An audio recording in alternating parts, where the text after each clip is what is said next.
This is Urasawa Boys, a podcast where we read and discuss the works of manga artist and author Naoki Urasawa.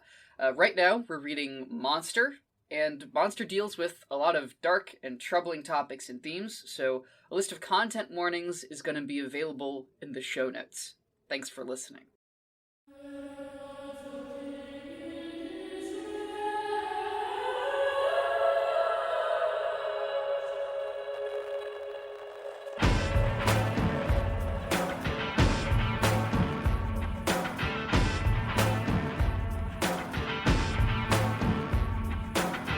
I'm Samuel Quinn Morris. I'm Matt Fennell.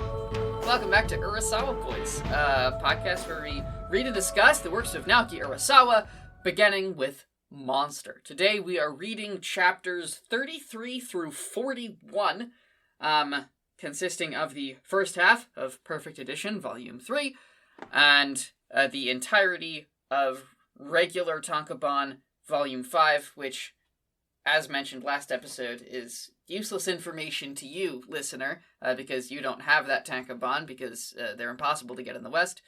But sue me for being thorough. But here's the thing: it's structurally important because that's how we map out our episodes. To steal from one of our favorite sources of content, Range Touch, the way that they did the Homestuck Made This World show was just based off of the print run of Homestuck, which is like an insane thing to do, but that was the thing that made sense to them. It's a particularly insane thing to do for Homestuck. I think printing Homestuck to begin with is an insane thing to do, but making Homestuck insane, printing Homestuck,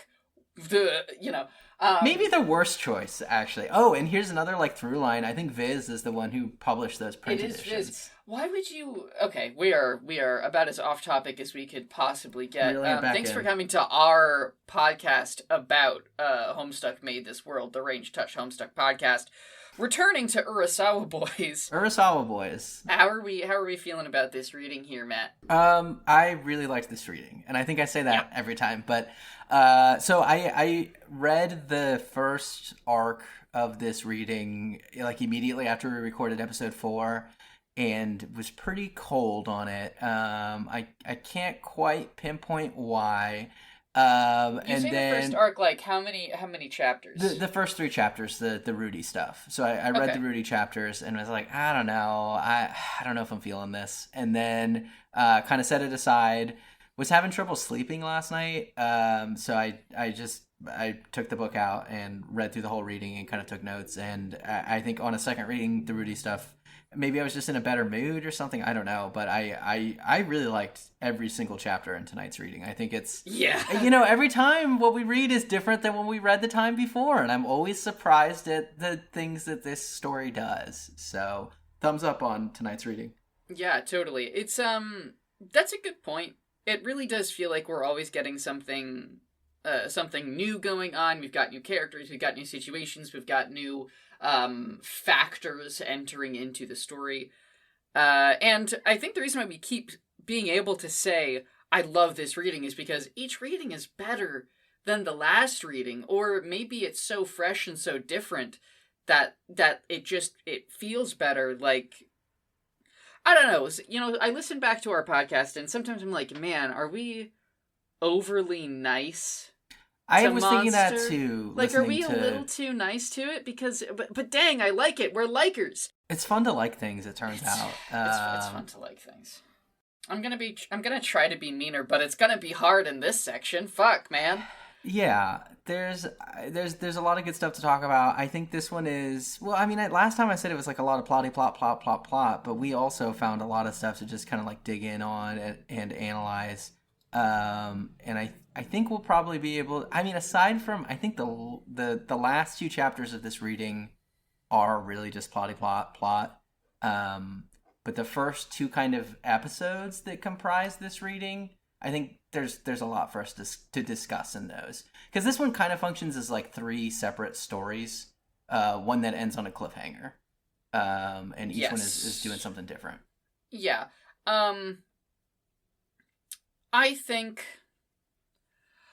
I also think that in comparison to the last section, this one's a lot less dense. There is like a little bit less for us to really like, not less for us to have a good time with, but we're not going to have like large digressions for Urasawa on race, or that kind of thing. You know, this one has a lot more flow to it and a lot more motion, and a lot of it is also helped by the fact that it isn't one single film like the last reading was. You know, it's separate things. Time moves a little bit faster. But yeah, I really like a lot of what happens here. It interacts very interestingly. It develops the themes that we've been trying to work with more in some very interesting ways that I'm excited to get into. Yeah, okay. Chapter 33, is this you or me?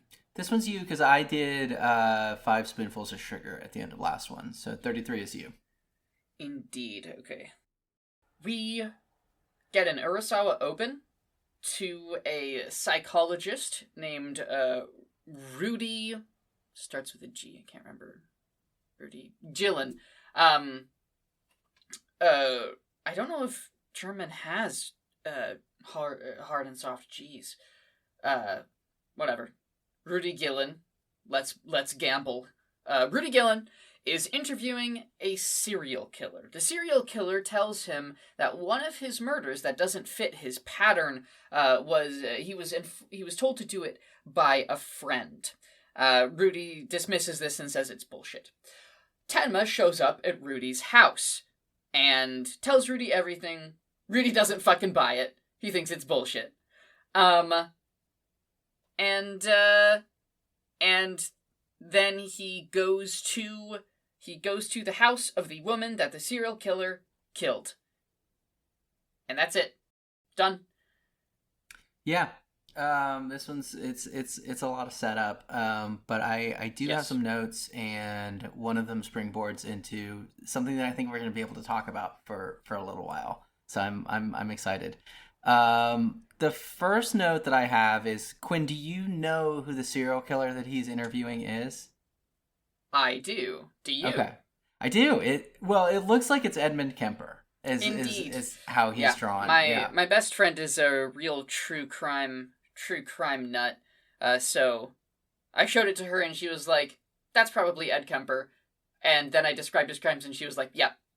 So it's Ed Kemper, who is a famous serial killer that I don't really know much about, but he did some murders. He's on Mindhunter. That's what I know him from, which, going back to our first episodes, Mindhunter is a David Fincher show, which I know is one of like the touchstones when we started talking about this. I was like, it feels like Seven. It feels like his David Fincher and Michael Mann, like those feel adjacent to the way this story works. And I think like when he popped up, I was like, okay, I hit the nail on the head. I was right. Yeah. It's like we're working in the same mode here.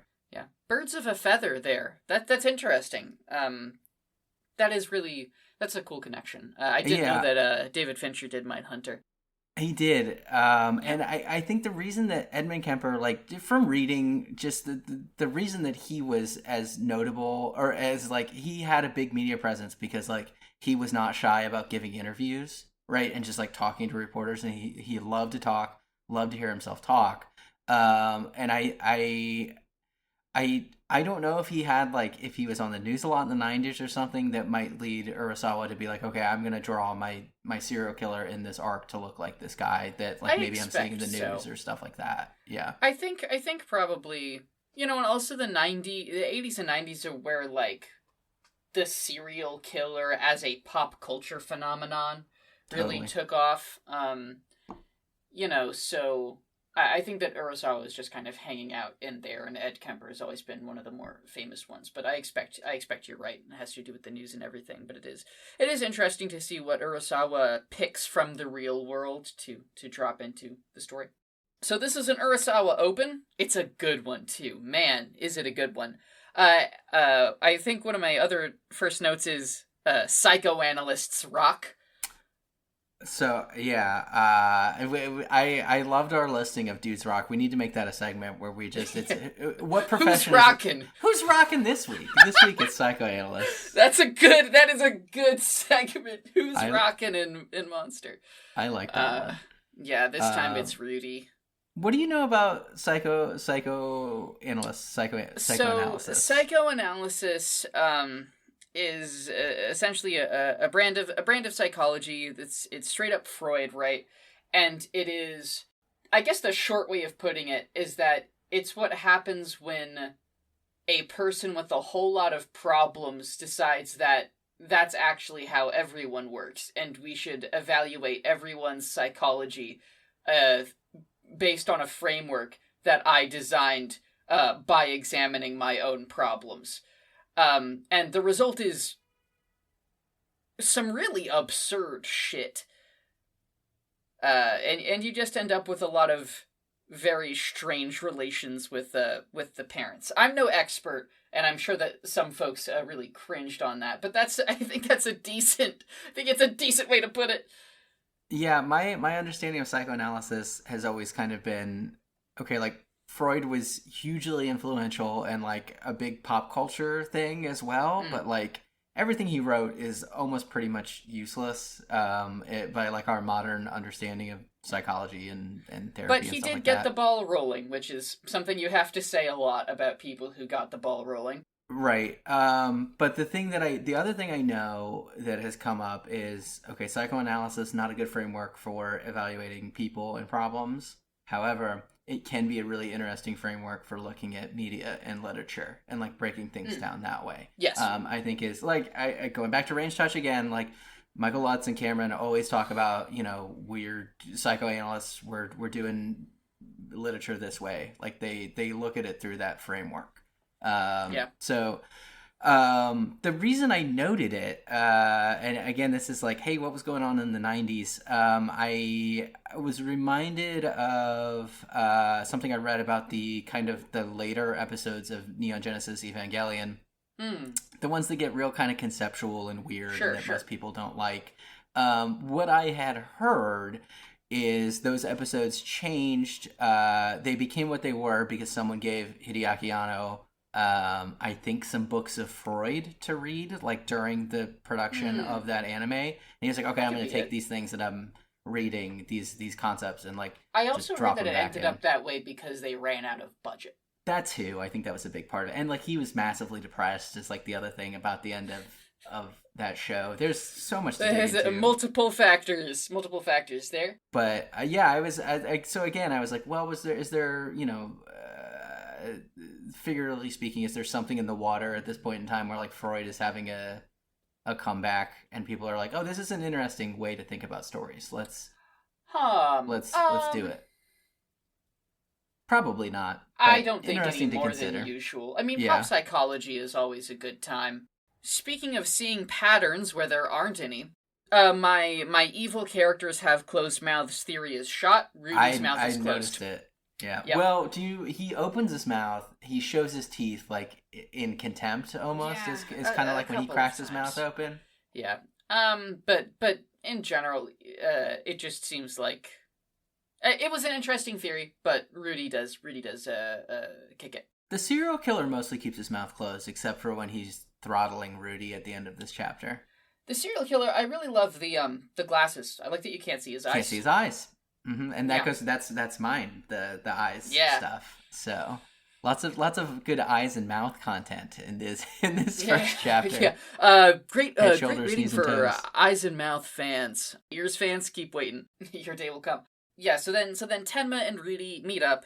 We get a story flash. We get a story recap, which happens it happens again later in this reading. A lot of story recaps in this manga. It's a complicated story. I think that was what like I bristled at the first time that I read this. I was like, why have we gone to baby mode? Like I have been keeping up. We've been like, why is this being spoon fed to me? You're saying the same thing over and over and over again. And like now like the reading it the second time, I think I got the effect that it was going for, but like I was a little bit frustrated. It just felt like we were repeating ourselves. I think here's my thing, because again, it happens later in the reading too, and I was like, really? But keep in mind that this is a monthly manga. Mm-hmm. You know, these story recaps are 5 months apart. Oh, was it monthly? Oh yeah, dude, Monster's monthly. Oh. Yeah. That sounds like a horrible way to experience this story. I thought it was like bi-weekly. No. Manga... that's the weird thing. I don't think I've ever heard of bi-weekly manga. Manga's either monthly or weekly. And Monster is, let me double check. I mean, weekly seems too fast, but monthly is just like, ugh. Because some of these chapters are short, is like the other thing. They're not all the same length. Sometimes it's just like, okay, one and done. Monster was released semi-monthly, so, which is bi-weekly. So, okay, I have now heard of a manga that was released bi-weekly, and it's Monster, so every 2 weeks. That feels like to me, that feels like the right pace for this story. Either way, okay, bi-weekly, even still. But I get what you're saying. Yeah, we gotta recap because, like, hey, it's a complicated story. Yeah, there's a lot going on. There's a lot of characters. There's a lot of pieces. So I get it. Like, I understand. But this flashback, I think, is interesting. The flashback is fun. Yeah. Do you want to summarize it, or should I? Yeah, I mean, it's simple. We get a flashback. So Gillen and Tenma went to college together, and Gillen thinks Tenma hates him because when they were in college, Gillen was cheating on a test, and Tenma saw him cheat.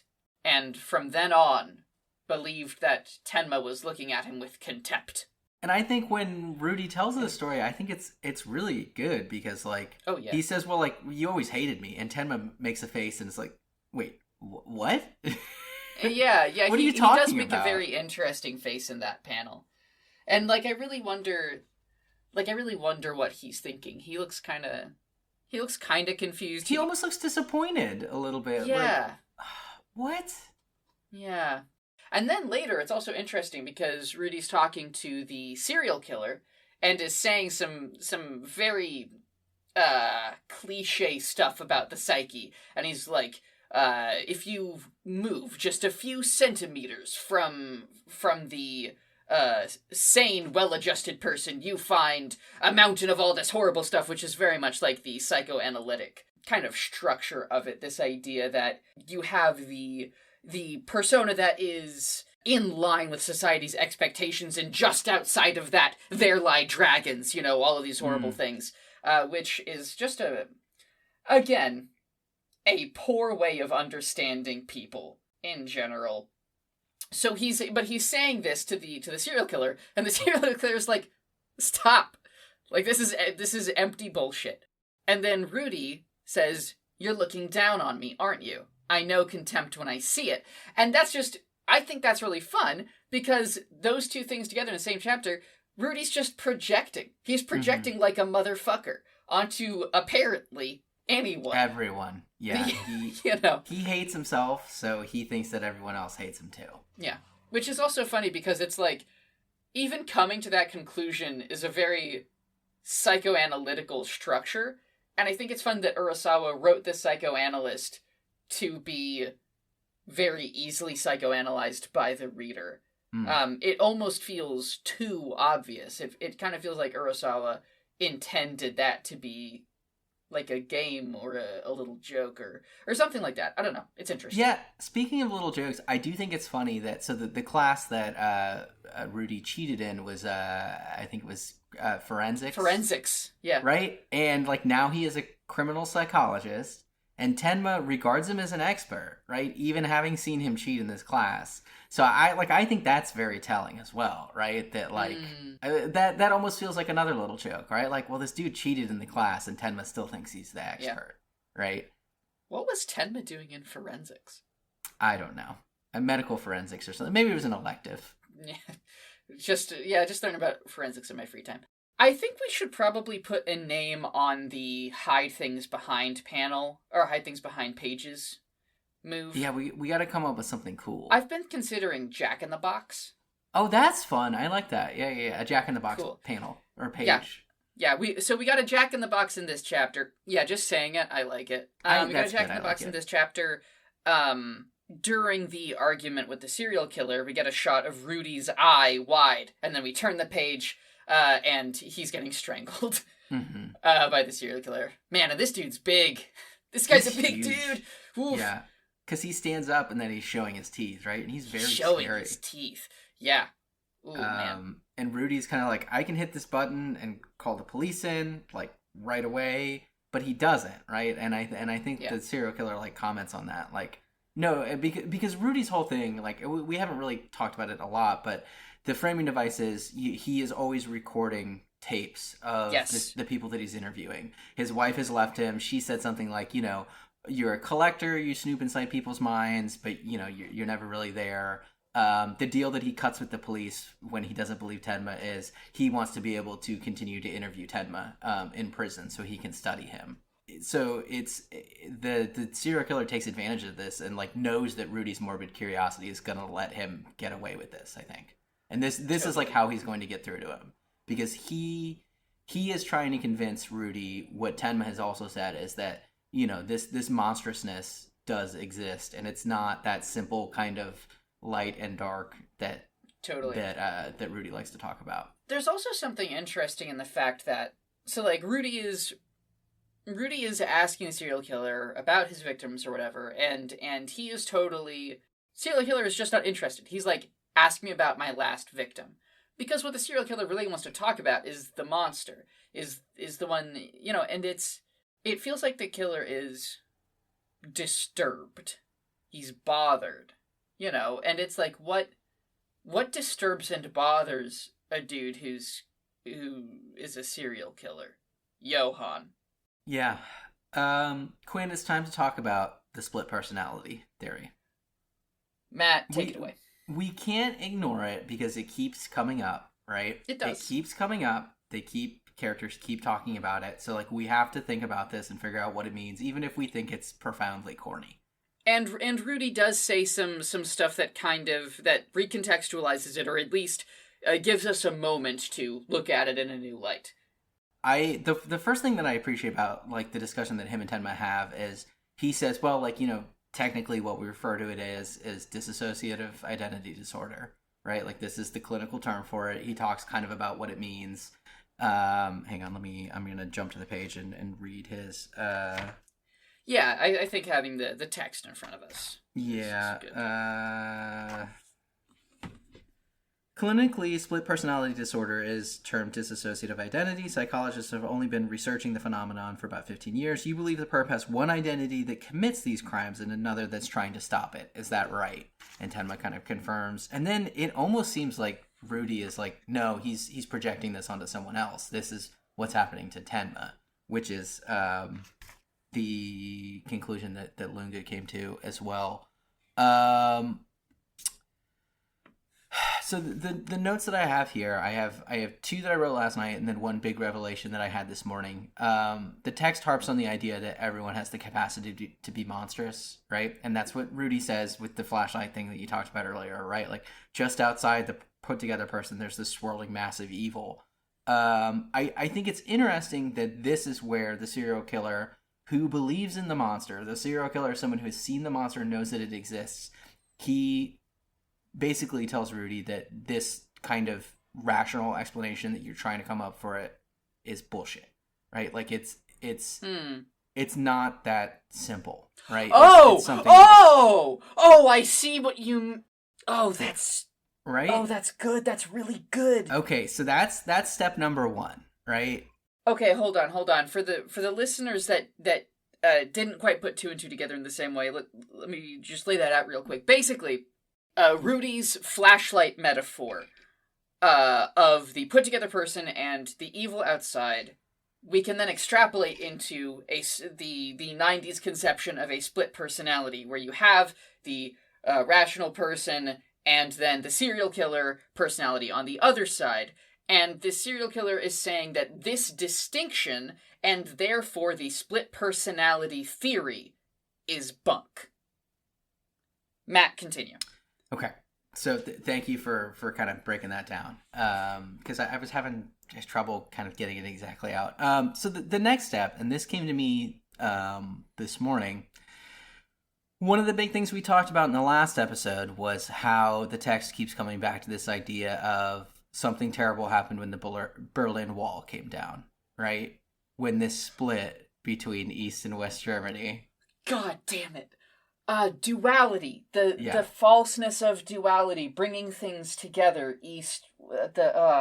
So I think, and we need to make it further into the text so I can kind of figure this out, but I think this idea of split personality is, I mean, it's all a metaphor for figuring out Germany splitting after World War II. Is now my big picture take for this. That is a big picture take if ever I've heard one. I mean, because what was the thing about Johann is he's going to be the next Hitler. You know, Hitler is the guy who leads to Germany splitting. There was this whole idea of, okay, we've got Eastern Germany and Western Germany. The Nazis are still here, but they're not really still here. It's this trying to change the thing so that we can hide the horrible stuff that we've done. There's a lot that's swirling around. It's really messy because it's also like there's other themes. What we're looking at here is we're kind of seeing like the point where all of these themes are entangling with each other and wrapping around each other and sticking out at odd angles, because I've also been thinking about East and West Germany and the Berlin Wall coming down and connection between people, because connection between people is also a very important thing that we'll get to talk about some more later with regards to other themes. Yes. But this... Matt, this is a really good one. You really did blow the sucker wide open, because it fell upon me this morning and I screamed totally. in my car. I screamed it's scream worthy. I think, okay, we'll move on further, but everybody keep this in mind, and I think maybe the takeaway here, the thing that I am going to take and play with, right? Not as an end-all, be-all, but as something to play with for the next little while, is the idea of binaries and grays. Because I think, especially with regards to murder and its morality, I think the concept of binaries and grays is something that Monster is exploring and interested in talking about. Okay. Yeah, I think this is good to talk about because last time we really harped on the idea, hey, murder's something that you can't come back from, right? We really split it into a binary, and when really maybe it is more of a gray, like you just said. Or the story is treating it somewhere. The story is trying to decide, is it a binary or is it a gray? Yeah, I have more to say about that. We'll hit it later. Okay, that's so we'll chapter 33. 33. Matt, chapter 34, if you'd be so kind. Okay, chapter 34. And what's the title of this one? Jurgen's Basement. Jurgen's Basement. Okay. So Rudy goes to the home of the Jurgen's murder. Jurgen's is the serial killer. The murder that didn't fit the pattern. The one that he says he committed on behest of a friend. He goes into the house and, investigates the crime scene, sees a little bit of blood still there, goes down into the cellar, because Jurgen's told him, okay, so the way that I killed this lady was I snuck into the cellar, I hid down there for several hours and waited for her to come home and then killed her. He goes down into the cellar and finds an incredibly creepy looking doll, sitting on a stool, and then, dozens and dozens of framed photographs of the woman who had been murdered. And he is getting ready to leave when he remembers something that Jurgens has said in an interview, pops in the tape from that interview, and realizes that this basement is like a perfect recreation of the basement that Jurgens described that his mother would put him in when he, to punish him as a child, which doesn't make any sense because Jurgens never lived with this woman. He never knew her. When Rudy looks at the photos, he notices, oh, these have been like doctored. Someone has put Jurgen's head onto this child's body, and it doesn't fit when he peels off the heads. Also, this woman was childless. This woman was childless is an important detail that I forgot. When he peels the head off, there's just a blank space, no face underneath. And this causes Rudy to have the shocking realization that the monster inside of Johann is real. And he makes the connection that this monster manipulated Jurgens into murdering the woman that lived in this house. What a chapter. Good chapter. It's a good chapter. It's fun. It really kicks into gear like when he remembers the doll, which I think is a little goofy. Like how is that not the first thing that jumps to your mind when you see that? It's like it's like a stray thought that hits him as he's walking up the stairs. He's like, wait a minute. This guy talked about a doll. I remember this. Maybe dolls are just a more common thing in Germany. Maybe that could be. Yeah. I don't actually have a huge number of notes on this one. There's a couple of interesting things though, visually. There are a couple of times where Rudy is out of the panel, which is actually very unusual. So Urasawa is in general quite comfortable within panel lines. Very rarely does he extend anything outside of the boundary of the panel unless it's a sound effect. Those can usually exit panels, but other than that, everything is confined within. Which is why it's a little interesting. A couple of times in this chapter, Rudy is foregrounded above panels. And this happens when he is remembering something or flashing back to something.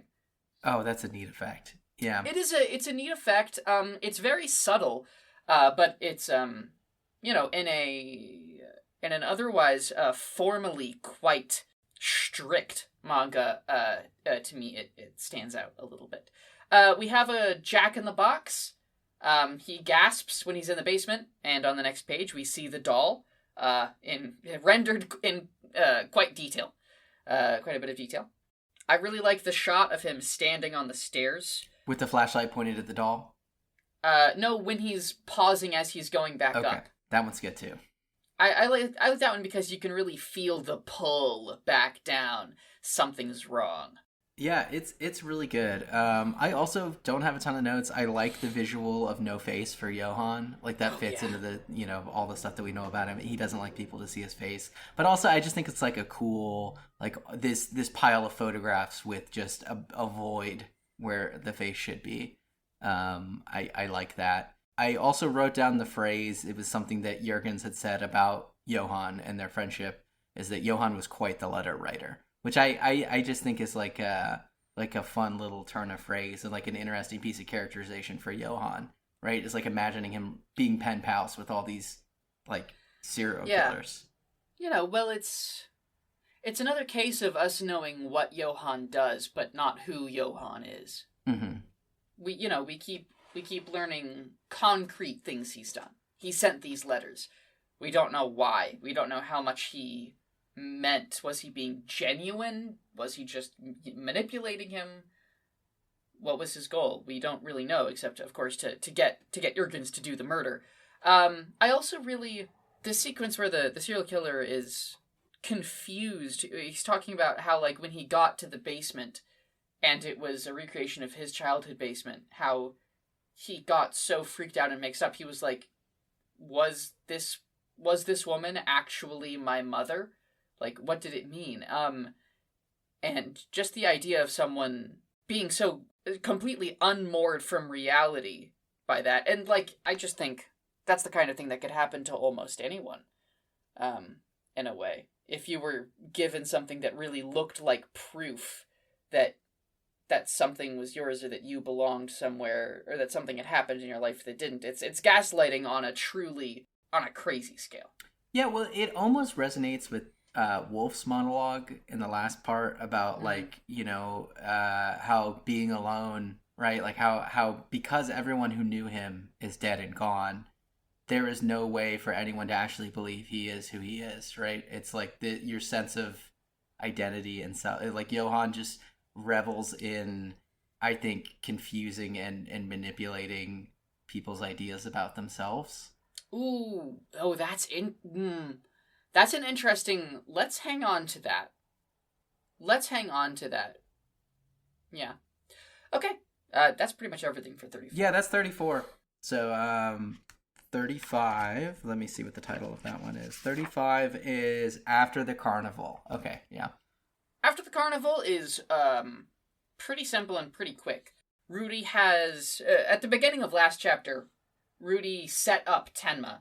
Because at the beginning of last chapter, Rudy still thought that Tenma was lying. He's told Tenma, let's meet at this carnival, and he told the cops, come and get him. And so this chapter is Rudy at the carnival, He's wearing a wire, so he's having to talk to Tenma in kind of like code, and he's drawing Tenma away from the cops and to the bus, and they have a little chat, and Rudy's like, yeah, you're innocent, my B, the cops are here, and then Tenma gets away, and that's about it. Yeah, it's pretty straightforward. I think this chapter is like extremely cinematic. It does the fun thing like where it cuts back and forth between like Rudy and Tenma's conversation and the cops being like, "What's he doing? What's going on? We're gonna lose him." You know, it feels like a Jason Bourne movie or something like that. It's a scene that could totally come from one of those. It didn't, honestly. This is a pretty weak chapter to me. Okay, there's a few things that I like, and they're more just like action movie bits, right? Like Rudy, you know, bringing up, oh, well, I know you always hated me because you saw me cheat on that test. I used a cheat sheet, and he flips his wrist open, and he has written on a cheat sheet in his sleeve, hey, the cops, you're surrounded, we're being watched, you need to run. Because like you said, he's wearing the wire, he knows he can't talk. So I thought that was pretty good. Also, I just like a carnival always. I think it's a very fun setting for action. Street fairs, carnivals, stuff like that. Yeah. I like how the carnival is drawn. It's a very high contrast, deep blacks and bright lights, and not much gray. A lot of silhouettes of people and stuff, and it's you can really like almost hear the music. It's really well. I mean, really there's cool. the papa, like going in the. You've got those boxes. You have the clown telling everyone Dankeschön, carnival's over for tonight. Oh, I do like the Dankeschön guy. I guess in the hope of being a little bit meaner to Monster, I think this is kind of a boring chapter. I can tell that it's supposed to be like, oh, the trap is closing, will he get out? But the cops are just kind of like hanging around and waiting for a signal, so there isn't a real sense of immediate danger. And I think that's a missed opportunity. I think Urasawa could have probably ratcheted up the stakes here and made it a bit more thrilling. Yeah, I think that's probably the case. I think there are two important things that just get like really literally spelled out, and it's like mechanics about how Johan works.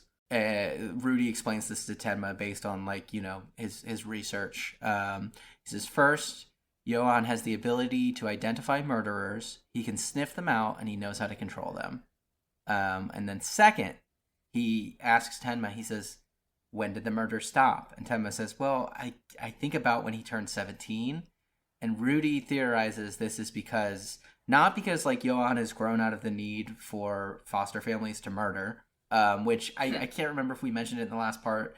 The lady that Jurgens murdered was one of Johan's foster parents. Oh, yeah, we sure did. Well, actually, that's not spelled out. I think it's implied. I mean, it's implied. It's obviously implied, but we didn't spell it out. Right, we didn't spell it out. The text doesn't either. Yeah. Our listeners I have with regards to... Okay, so you're about to talk about the ideal family. Right, yeah, that's what Rudy theorizes, is Johan has found his ideal family and stayed there. Yeah, so here's the fucked up thing. So my note here is Matt does it again, in all caps. Matt, I don't know if you remember this. You did. It was in episode 1 or 2. You said something. You said something about Johan. You're like, I think maybe. Oh, Johan I used the phrase "ideal family." Yeah. You used the exact phrase "ideal family." Matt does it again. So good job, Matt. And also, so I think there's something interesting when Rudy says he can identify murderers and penetrate their solitude, right? Penetrate their solitude. Yes, good. Bingo. I'm glad you called it, because I couldn't remember where that phrase went. It's here. Okay, thank you. Penetrate their solitude. So this does an important thing, right? And it does an important thing that is almost a sleight of hand. So for the reader, when they see Rudy say this, he knows how to penetrate their solitude. What this does is this actually establishes a foundational fact about serial killers, or murderers in this case. It identifies murderers with solitude. It's making in the world of Monster, in the world of this fiction, it's making a universal statement that murderers are solitary. And it is inherently connecting those concepts. Murder is done by solitary people who feel or are alone. And that is so thematically important. It's incredibly important. And Urasawa just puts it there in such a casual way that you don't even notice that it is now foundational. Mm-hmm. Yeah, it just feels like it was always there, or exactly something like that. Okay. You know, but if he hadn't said that, at no point would the reader go, oh, well, murderers are solitary. But because he said it, it's there now. That's the most interesting thing that happens. Oh, no, there is one more interesting thing that happens in the chapter. It's very cute, so I'll let Matt say it. Yeah, it's so Rudy and Tenma, before they part, Rudy's like, I know you always look down on me. And Tenma's like, no, I didn't. And he's like, well, why wouldn't you? You saw me cheating on that test. And Tenma goes, oh, Rudy, I cheated on that test too. And then he does the peace sign and a little manga smile, and it's very cute. He doesn't and he says, I guess we're friends now. Yeah. Yeah. It's really, he has the smile when he says that is really lovely. Yeah, the other thing that I thought was lovely was he says, no, I don't know why you would ever think that. Like, if anything, I wish we could have been closer in college. I always wanted to get to know you better. And, like, that is, like, such a sweet thing to say. Yeah. Yeah. Okay. Okay. Matt, Chapter 36. 36. Okay, this one's a one-off. This one's kind of funky. Chapter 36, Journey to Fryham. Journey to Fryham. Okay, so this one starts with another Urasawa cold open. We open on a elderly couple coming up on a pair of hitchhikers, and those hitchhikers are Tenma and Dieter.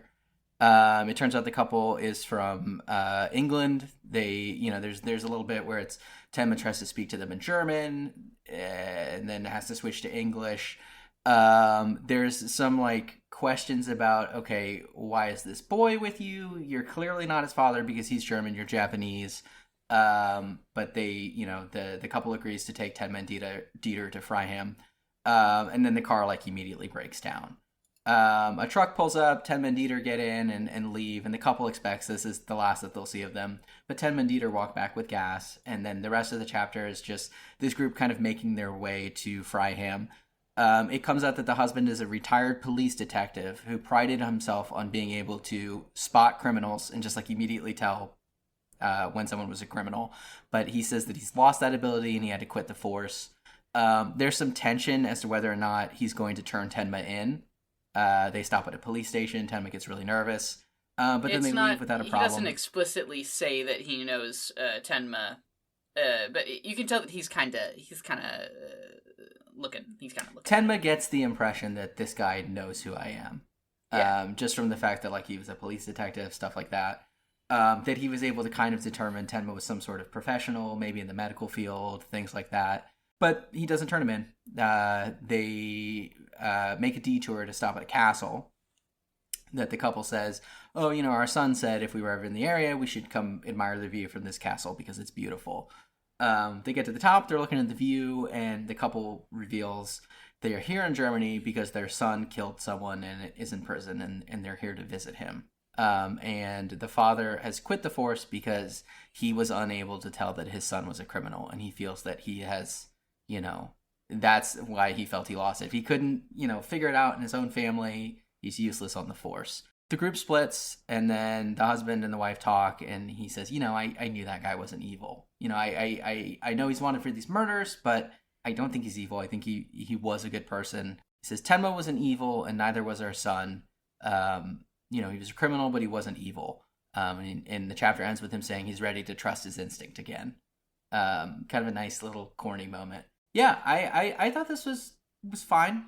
Really? You thought it was fine? I love this chapter. Okay, I like this chapter, but I don't like it as much as the ones that I would say it's closest to is when Tenma and Dieter were being country doctors. I like that more, I think. But I think this is good. There's good moments in it for sure. Yeah. I have a few notes. So when they're at a restaurant and the guy is talking about how he lost his ability, he's saying this very heavy stuff, and then he's looking thoughtfully out the window, and the mood of the table is very somber. But then you look at Dieter, and he's just chowing down on ice cream.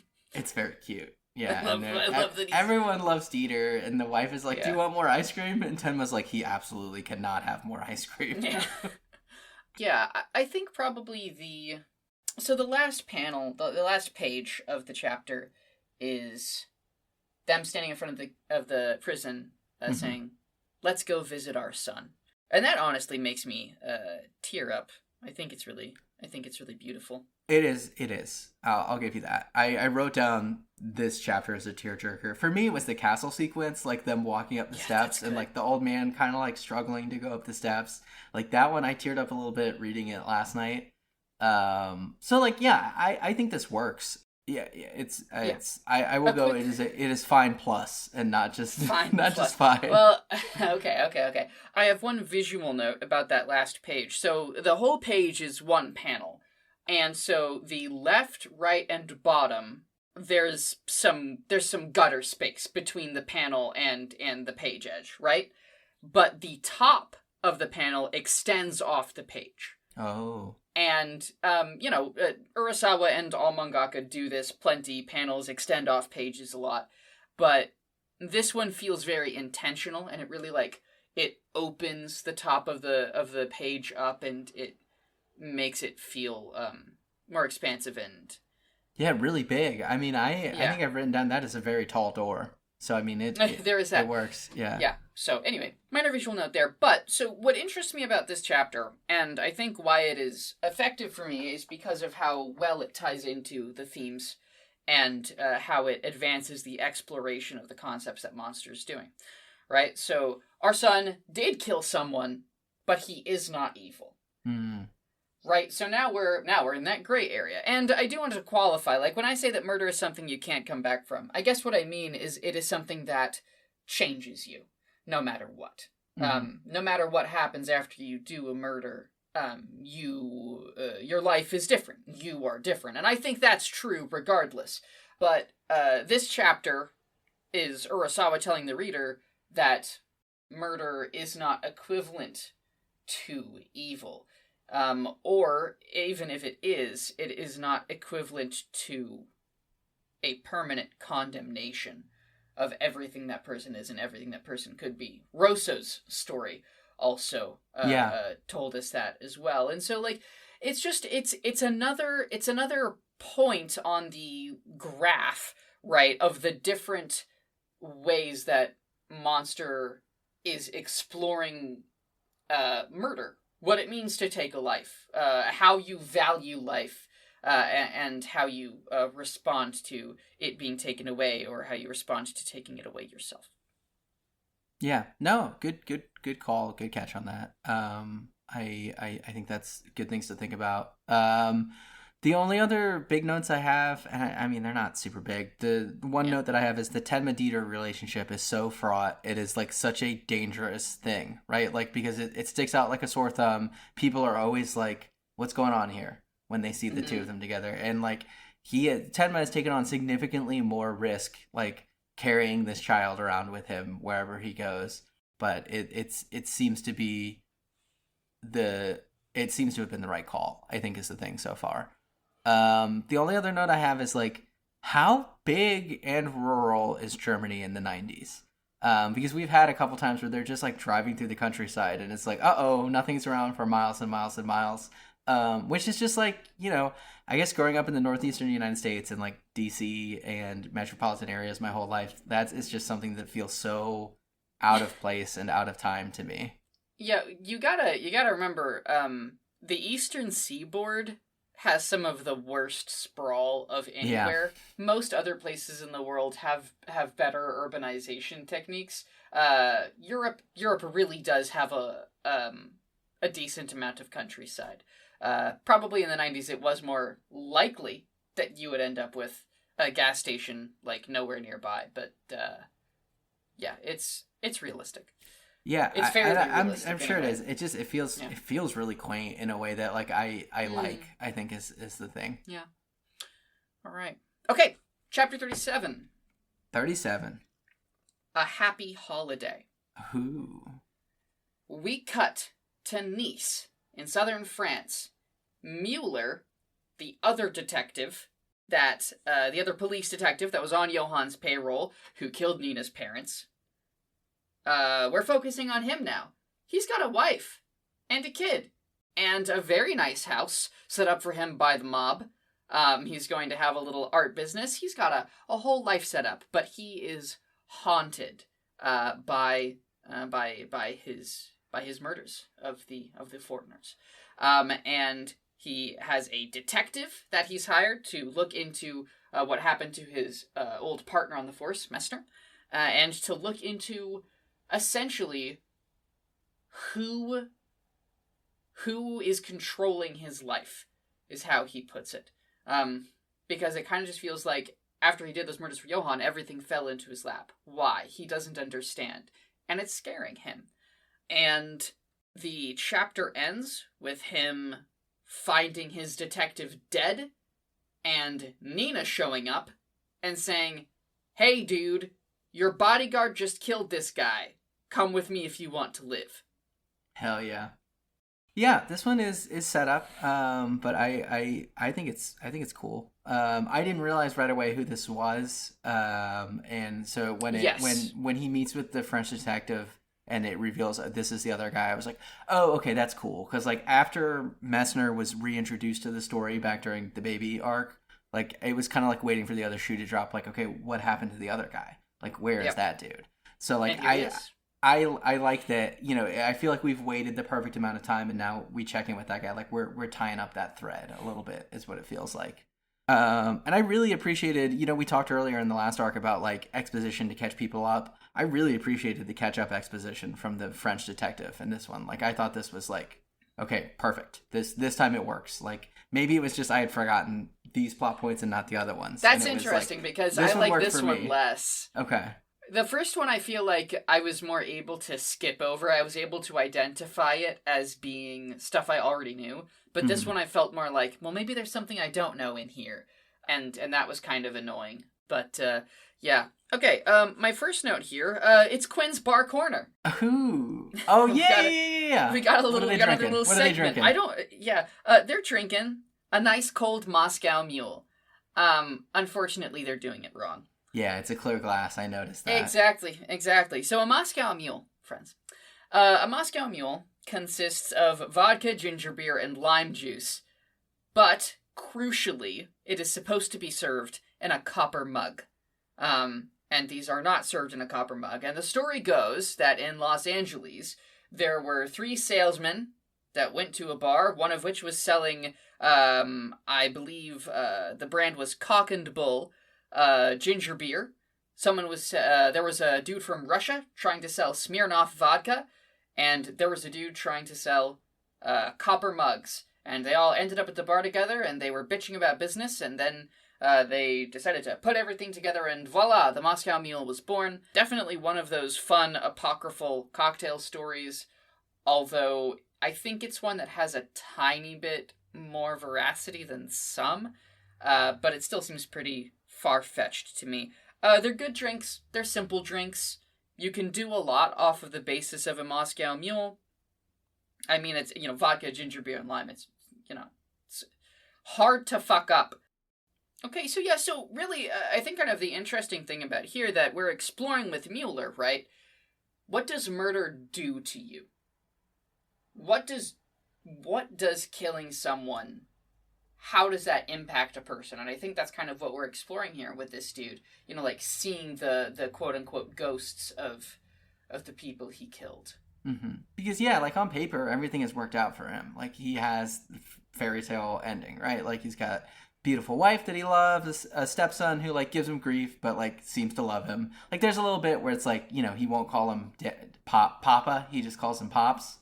And then at the end of the chapter calls him Papa. But the mechanical thing is there's a house across the street that overlooks the house where Mueller lives, and he's very creeped out by it. He keeps thinking he sees lights in the windows, and his wife tells him like, oh well, the rumor is that house is haunted, and then he can't stop seeing the ghosts of the Fortners in the window of that house. Yeah, he sees them in a dream and does like the silent dream scream thing and then wakes up. It's a good panel. It's a good panel when he does that scream.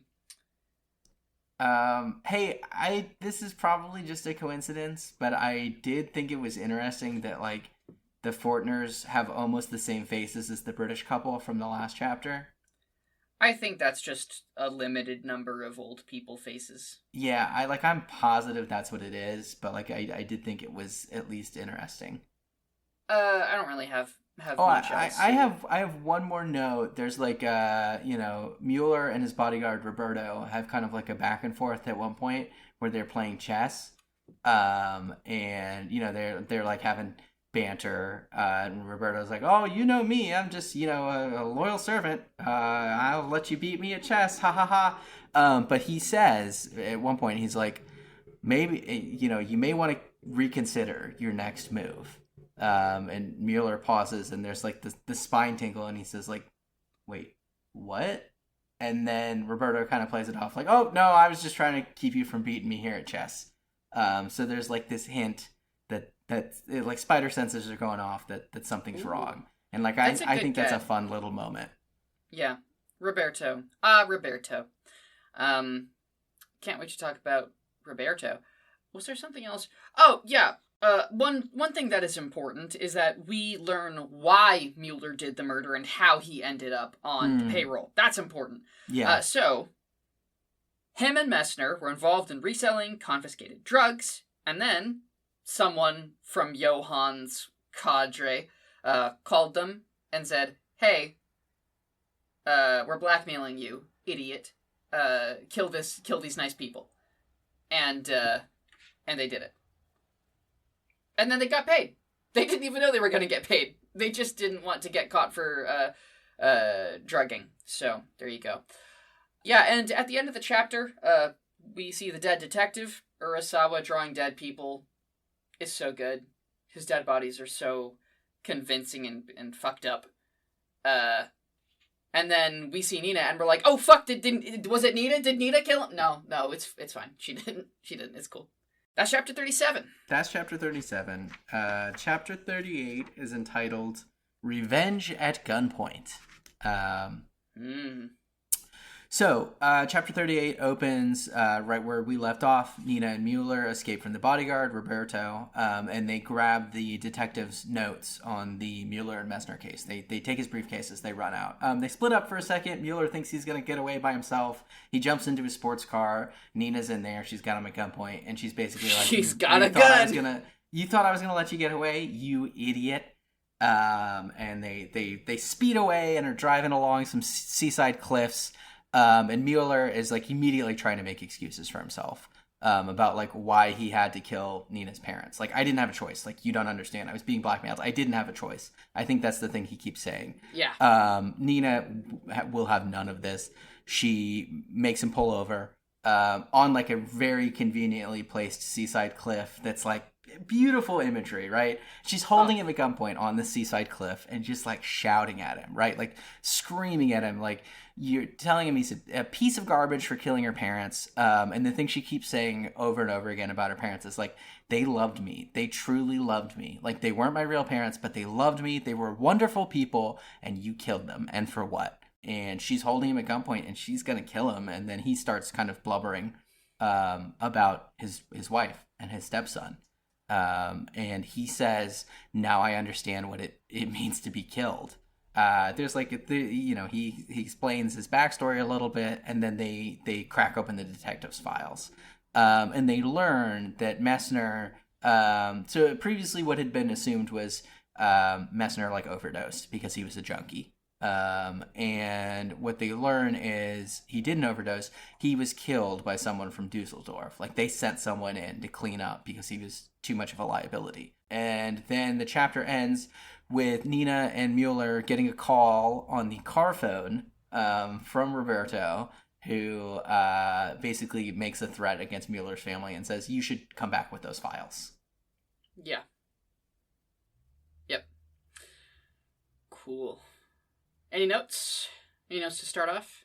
Yeah, my first 3 notes are Nina's outfit is so cool. Nina with a gun is so cool. I have such a big crush on Nina. Great. She continues to be the best. I love her so much. Yeah, hang on. Let's just do the what's Nina wearing? I think it's like some sort of, she's got like a vest and a cool Yeah, she's got like an t-shirt. open vest and some shorts. Yeah, it's real It's a beachy. very It's a beachy casual vibe, fit. like a Yeah. '90s. Yeah, it's she's fitting in. Yeah, I would almost, honestly, a little bit in one of these frames on 135 when she's holding him at gunpoint. It's a little bit of a Tenma fit in the chapter when Tenma and Heckle meet Kinda. up. Like we've Kinda, got like a yeah. flowy open shirt and a gun. Um, so that's the first note that I have, and then the second one is I love this seaside cliff. Like I think It's very it's such good. a cool location. Yeah. What do you got note wise to start? There's I have some visual notes for this one. So the chapter kind of starts with, like Nina being like, "Hey, you can do whatever you want, but Roberto is going to kill you."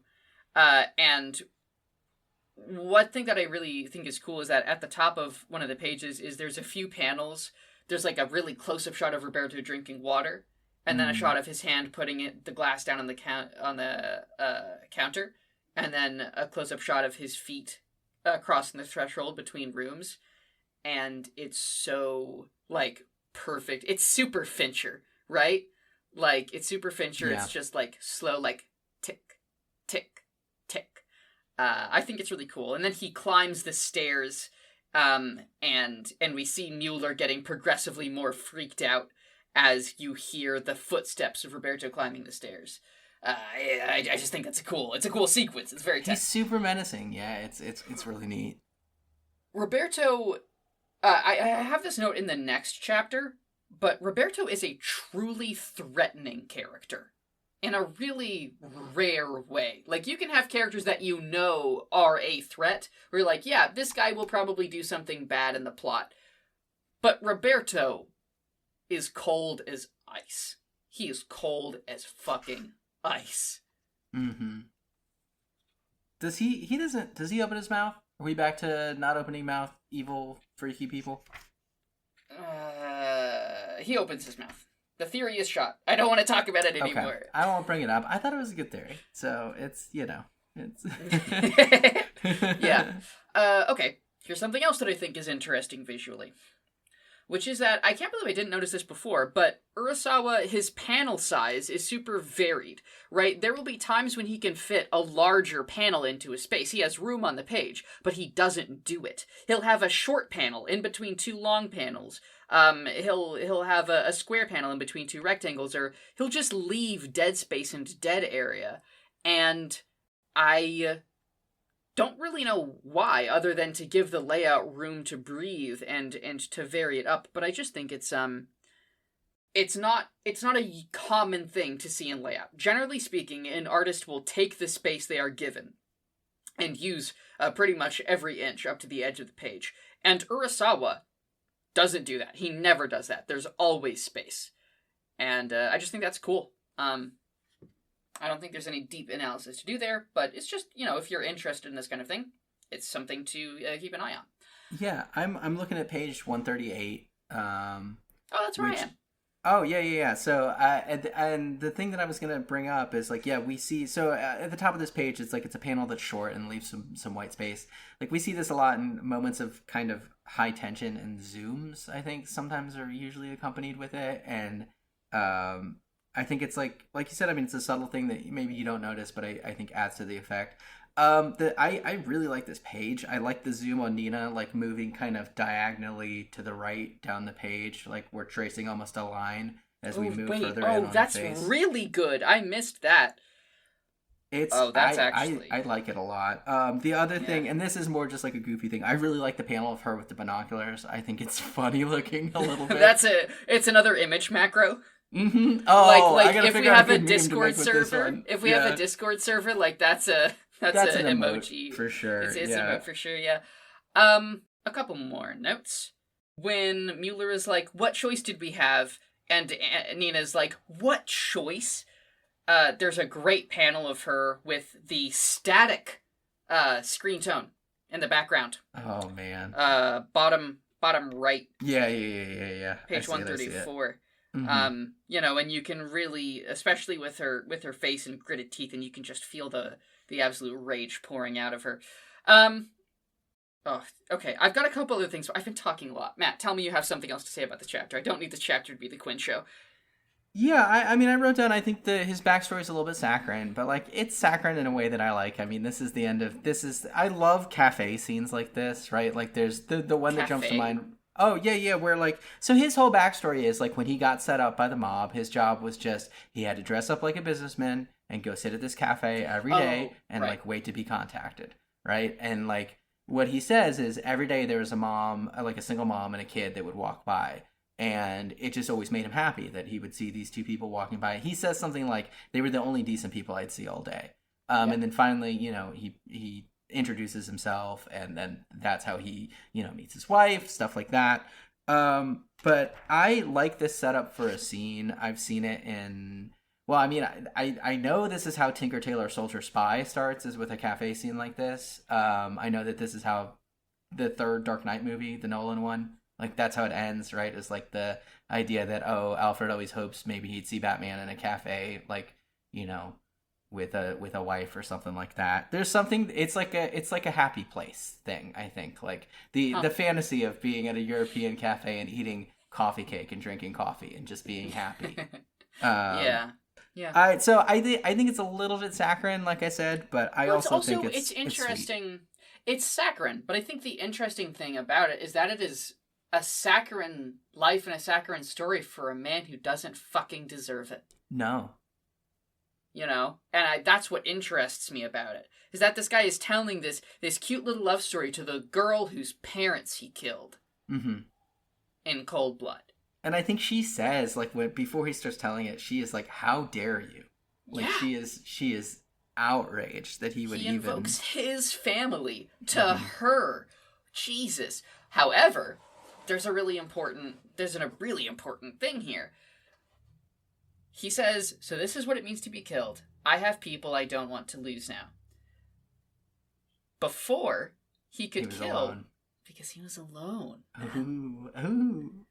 It also implies if being alone is what enables one to kill, Gives you the capacity, yeah. if killing is equated with not valuing human life, and I think that in the world of Monster it is. Oh, but that's like across the board. That's the Why did I say that? What did I... religious reading of why thou shalt not kill is one of the 10 Commandments, all that stuff, Oh, really? Oh. Huh. Why does it? Because I think it comes right after thou shalt not steal. I gotta go back and look at my comment. No. It's like 4 or 5. Wow, that's a further down than I expected. Anyway, but the important thing is that this also equates holding... if you give human life value, it's because you share your life with others. That connection with others is what enables you to value them as equals and as people who share the human experience. And we saw this in 5 spoonfuls of sugar. Right? Because seeing that 5th spoonful allowed him to connect with that person and see him as a human, and all of a sudden life had value. Right? So just another point of connection and loneliness being strong forces. God, my therapist is going to be so happy with me. So one of the things that we talk about that him and I have talked about a lot, that like one of the things he's introduced that it's like a framework that I like to use. It's, you've got the square, the X and Y axis that splits into 4 quadrants, right? And it's this idea that it's like how you view yourself and how you view others, right? So you've got like the I, thou, right? It's like when you view yourself as a person, you view the other person as a person. You've got the me, it, right? Where it's like you and the other person's an object. It, right? Where like you don't value yourself and you don't value the other person. And then the it, thou, right? Where you don't value yourself, but you value the other person. And the idea is like, okay, you should be in the one where it's like both of you are seeing your humanity. So I don't know. That just made me think of that. That's I again, like sometimes stuff from psychology is like also useful frameworks for evaluating literature. Is maybe the the takeaway. Frameworks from psychology are important for evaluating art because art is made by people. Good point. I have a couple more notes. I'm sorry. No. I have one more, but it's a goofy one. So okay. Hit your big notes, and then I will hit my goofy one. So there is right after the how dare you, she points her gun at him and he cowers and a wave crashes against the cliff. And now here's the thing. The sound effect for the wave crashing against the cliff is dawn, which, coincidentally, is also the sound effect for a gunshot. So, to a Japanese reader, they see this and they don't know whether the sound effect is the wave or the gun, or both. Oh, that's really good. Yeah, right? That's fantastic. Right? And this is a Jack in the Box, right? This is a Jack in the Box where Urasawa is making go, oh fuck, what's on the next page? And then we turn the page and he's not dead. Okay. And he's not dead! That's great. Yeah. Isn't it? That's so cool. Yeah. Okay, one more note. She asks him about Roberto. Yes, this is where my note is as well. Do it, Matt, do it. Well, they go through this whole thing, like, after she decides she's not going to kill him, she's like, wait, okay, tell me more about Roberto. And they have this extremely funny back and forth where he's like, I mean, his name's Roberto. And she's like, last name? He's like, I don't know. She's like, where's he from? He said his country doesn't exist anymore. How did you find this guy? He had special training as what? An assassin? And she's just like, what the fuck? You absolute moron.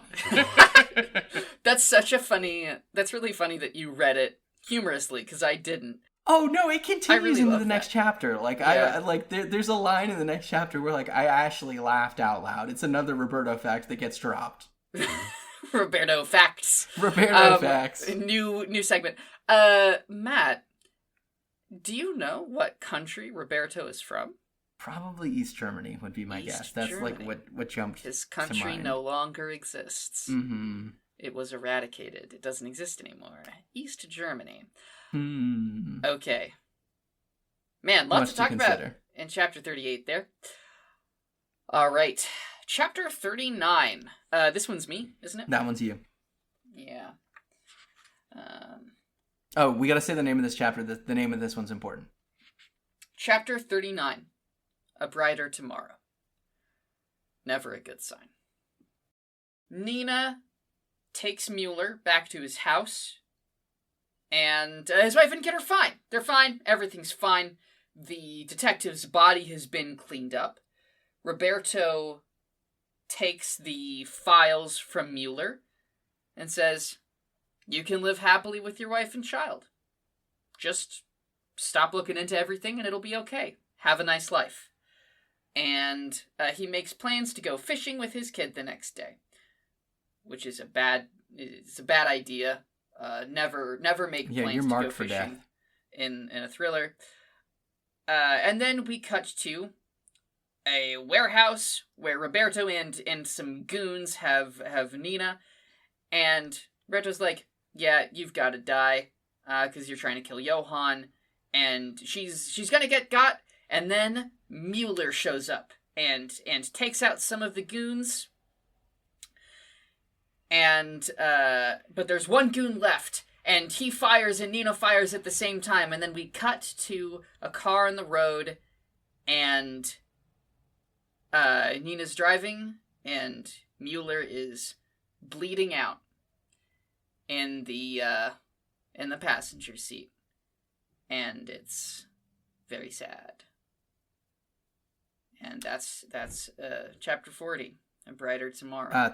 Chapter 39. Sorry, I was just looking at the next page where it said chapter 40 and got it in my head.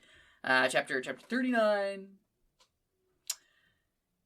This chapter has some very good moments. I'm going to start with the Roberto fact because I teased that in the last segment. What's the Roberto fact, Matt? First page, they show up at the house, and Nina's like, hey, isn't this a little weird that like he's holding them hostage at your house? Doesn't that put him at a disadvantage? Don't you think this is weird? Like, you're a cop. And he says, yeah, no, it is kind of weird. Like, it would make much more sense if he took me to the old abandoned factory where he lives. The old abandoned factory where he lives? Wait. No. Surely. Where he lives? Where he lives! Oh, that is... What?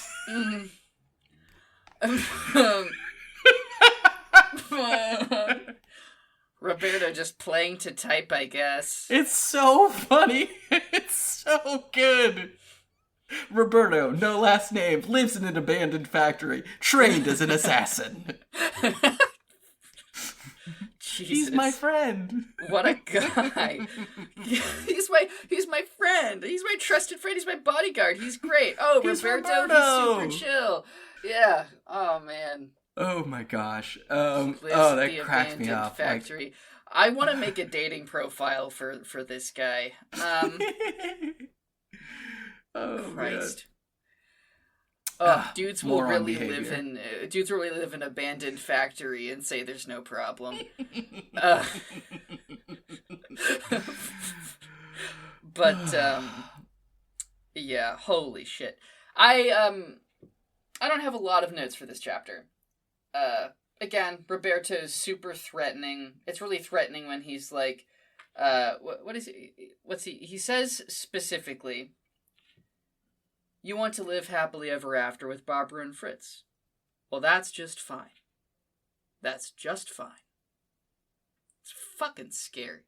Mm-hmm. It's fucking scary when a guy like this is just going away. He's a spook. Oof. Okay, so the notes that I had for this, it really does suck how often Nina is getting kidnapped. But I mean, she's always able to deal with it, so it kind of works out. But like, that often? yeah, I guess she's it getting happened. kidnapped a lot. It happened in the last twice. chapter too, and she almost got kidnapped when she was introduced. Huh. Tenma, they barely averted that. Yeah. It is offset by her Just being a saving badass. some other people who were Yeah. kidnapped. Then people get kidnapped in this manga a lot. Like, kind of everybody's getting kidnapped all over. Lots Tenma of gets kidnapping kidnapped per like capita. at least 3 times at this point, I think. Mm-hmm. So I think we can at least say that it's not super gendered. Monster is cashing in on the 90s fear of being kidnapped. Yeah, big time. Yeah. The other note that I had, one note that I had, like, because we haven't, eyes is still a working theory. Eyes are the window to the soul. I'm not giving up on that one yet. Because what Roberto says is, that Nina has such lovely eyes. She looks just like Johan. And that's why he can't bring himself to kill her, even though anyone who wants to kill Johan has to be killed. So there's something to the eyes. I thought that was like a fun little bit. He mentions the eyes 3 times, so I think your theory just got another We'll put point another in its pip favor. in that Yeah, tally mark definitely. for eyes. Yeah, with those eyes though. Oh, Roberto's design is just really, I think it's really good. He's got these big lips. Big lips. He's got those big lips. Bet they're real soft. Mm-hmm. Yeah.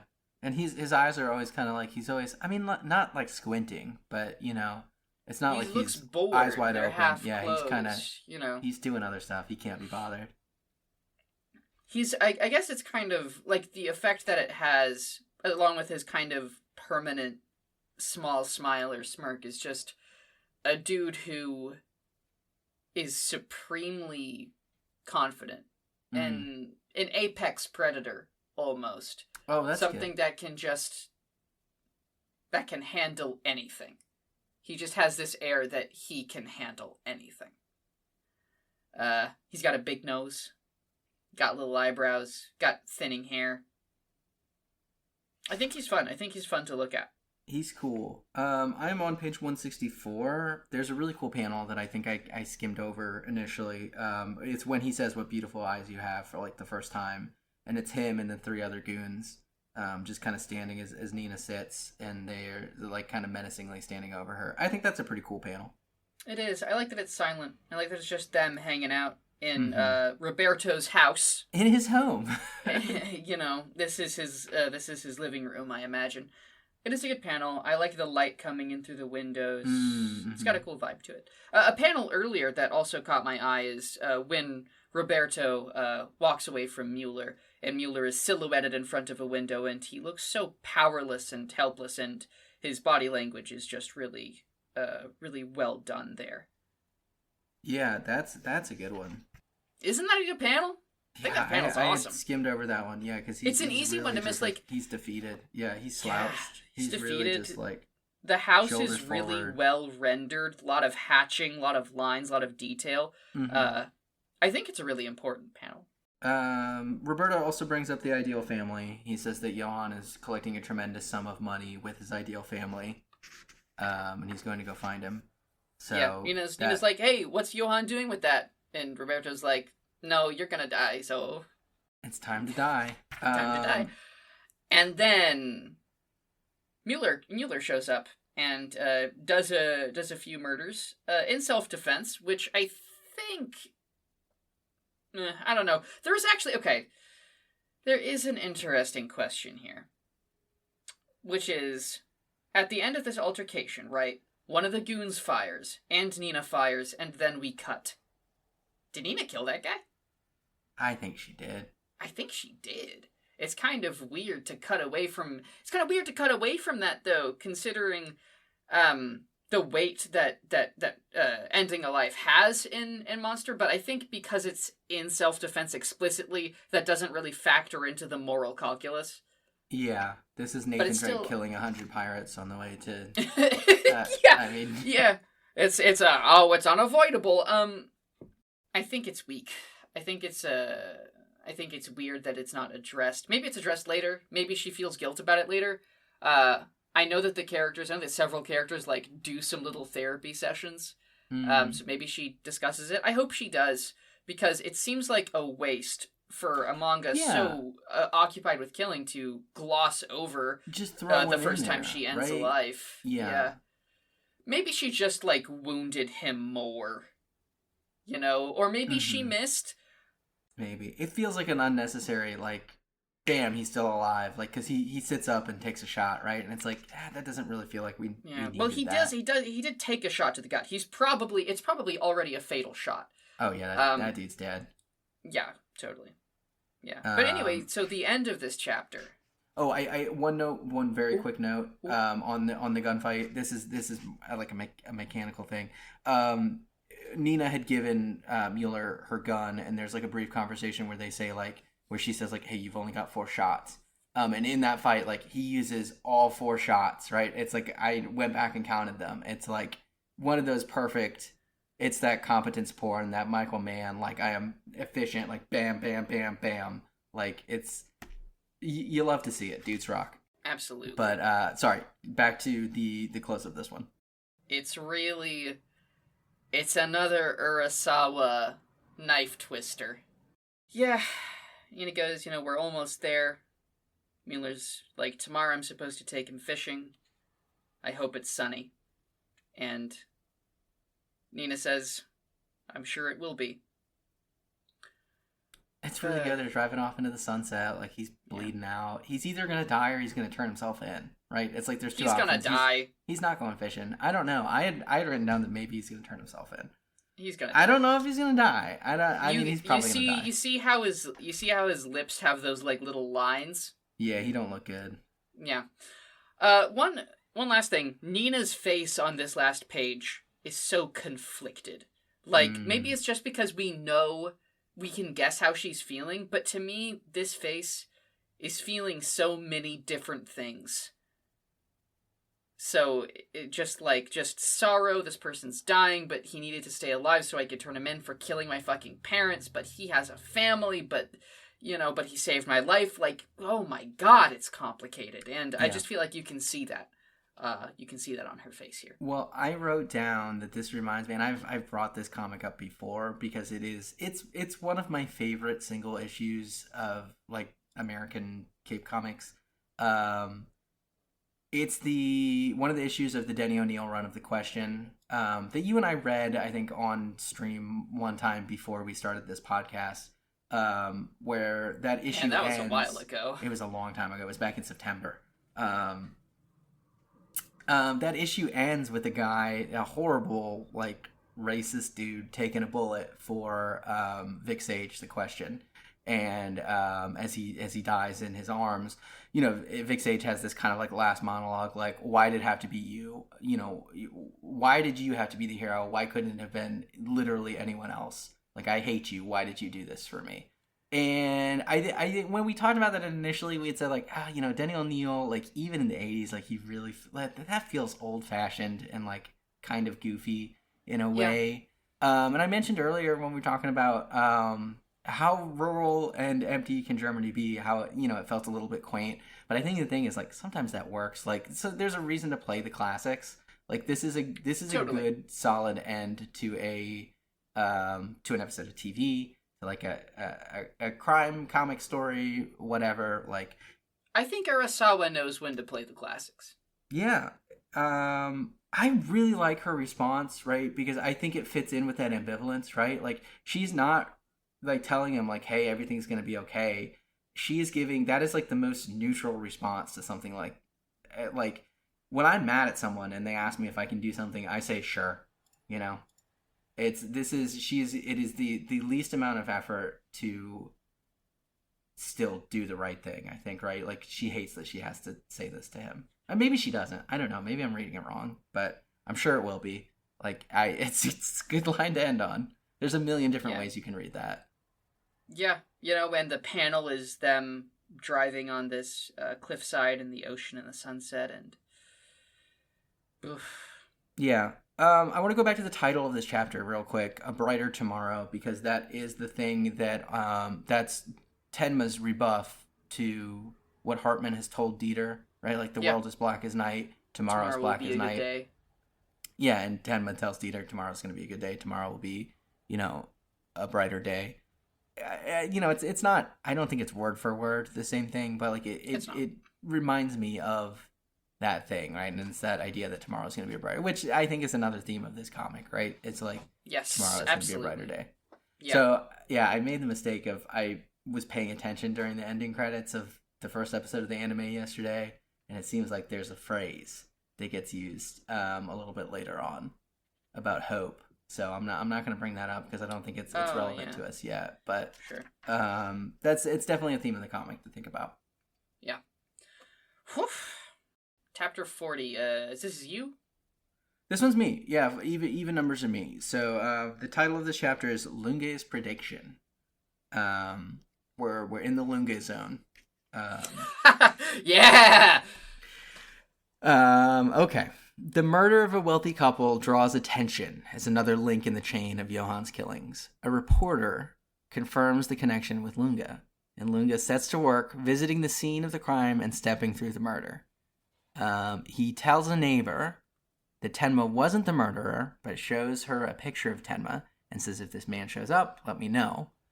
And then he goes to confront the real murderer, the couple's nephew, a automotive executive who was set to inherit everything from his wealthy aunt and uncle. And, Lunge deduces that, hey, this is the dude who did the murder. The dude denies it. Lunga leaves. And at the same time, the reporter who had checked in with Lunga earlier in the story, he's come to the same conclusion, that this wasn't a murder by this, Johann. This was a copycat, because he was able to dig up the financial records on the nephew, kind of put the pieces together, figured out, like, this is the dude that did it. So he confronts Lunga and says, like, why did you set me up? Why did you have me spread misinformation? And Lunga reveals that he is using this as a trap so that he can catch the real murderer, who he believes is Tenma. He busts out a little bit of blackmail information on the journalist. He says, like, hey, I know you're cheating on your wife. Like, you need to continue to run with this misinformation. They have a little bit of a back and forth, and then the chapter ends with Tenma taking the bait. He's shown up in town, and he's here to investigate this murder. Yep. I sure do love Lunge. I like this chapter a lot. He's such a fucker. Like, this man, he will do any bullshit he needs to do. I also love how, like, his bread and butter, like, his go-to move is just knowing that people are cheating on their significant others. And, like, that is his, like, multiple times he has used that to get people to do what he wants Yeah. them to do. He loves threatening people. Yeah, He really does like threatening people. Yeah, let's also... So the chapter title is Lunge's Prediction. So here's the thing, right? So Lunge walks through the crime, and this is also my favorite part of the chapter. It's super fun. He, he gets to the house, and he stops, and he goes, I am the killer. I am the killer, through and through. And then he, talks to himself, and he talks himself through the crime, and he says a lot of really fun shit. When I read this, I read the whole thing out loud to myself, because it's just just so much fun. I slash again, this time wounding the husband's right shoulder. Another blunder. I'm a total amateur. It's just fun. And so, here's the thing. He does this after he has told everyone it's connected to the crimes. And then, in the middle of doing this, he realizes that it's not. It's called Lunge's Prediction because he did think initially it was part of the string, and then he realized it was copycat. And then afterwards, he was like, okay, I can run with this. Yeah, he's on his feet. He is a machine. I really like the one thing that I will say, to our listeners, to you, if you really like that section, like Quinn does about I am the murderer stepping through the thing, I would recommend you watch Hannibal, the television series, because that's for those of you who don't know, Hannibal was a crime procedural that ran on, I think, ABC or NBC, one of the networks. Back in 14, 15, 16. Yeah, this TV show, it was on TV somewhere. It was on network television. Is the big important thing about it. I guess that is not because it was anymore. How is this show not? This is a cable show. How is this running on the network? That was always the discourse. I see. But it's it's the Silence of the Lambs, Hannibal Lecter, right? And it's a procedural where it's Will Graham, the criminal psychologist, and Hannibal Lecter. It's their origin story, right? And Will Graham's power, in the stories, is always he is able to perfectly empathize with murderers, right? And that is how he's able to do his thing. Is he can put himself in their shoes and know what they did, right? And it's mentally exhausting and torturous for him. And the whole game of that show is Hannibal realizes oh, this is bad for this guy, and I like that it's bad for him, and I'm gonna push him to keep doing this thing that is bad for him. While at the same time, Hannibal is a serial killer who is killing and eating people. So that's what it made me think of. Sorry to tangent, but I also really like that section. Yeah, it's fun.